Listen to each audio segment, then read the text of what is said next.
قومی ٹیم کے fast bowler Haris رؤف نے T20 انٹرنیشنل میں اہم اعزاز حاصل کر لیا۔ نیویارک میں کھیلے جا رہے T20 ورلڈ کپ کے 22ویں میچ میں فاسٹ بولر حارث رؤف نے کینیڈا کے خلاف میچ میں یہ اعزاز حاصل کیا ہے۔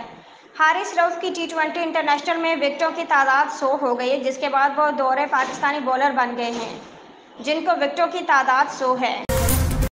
اسلام آباد سوشل میڈیا کنٹرول کرنے کے لیے حکومت نے بڑا فیصلہ کر لیا اور انٹرنیٹ سروس فراہم کرنے والی کمپنیوں کو راضی کر لیا ہے۔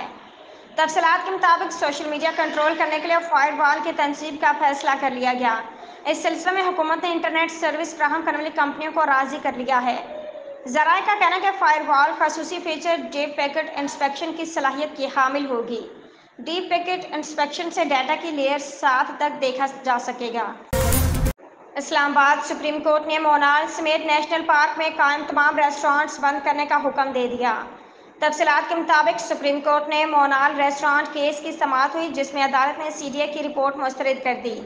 دوران سماعت عدالت نے مونال سمیت نیشنل پارک میں قائم تمام ریسٹورانٹس بند کرنے کا حکم دیتے ہوئے کہا کہ نیشنل پارک میں قائم ریسٹورانٹس 3 ماہ میں مکمل ختم کیے جائیں۔ راولپنڈی لکی مروت میں سیکورٹی فورسز نے آپریشن کے دوران 11 دہشت گردوں کو ہلاک کر دیا۔ تفصیلات کے مطابق فوج کے شعبہ تعلقات عامہ ISPR کی جانب سے بیان میں کہا گیا، لکی مروت میں کیپٹن محمد فراز کی شہادت کے بعد سیکورٹی فورسز نے آپریشن کیا۔ ISPR کا کہنا تھا کہ فورسز کی کارروائی میں 11 دہشت گرد مارے گئے اور دہشت گردوں کے کئی ٹھکانے بھی تباہ کر دیے گئے۔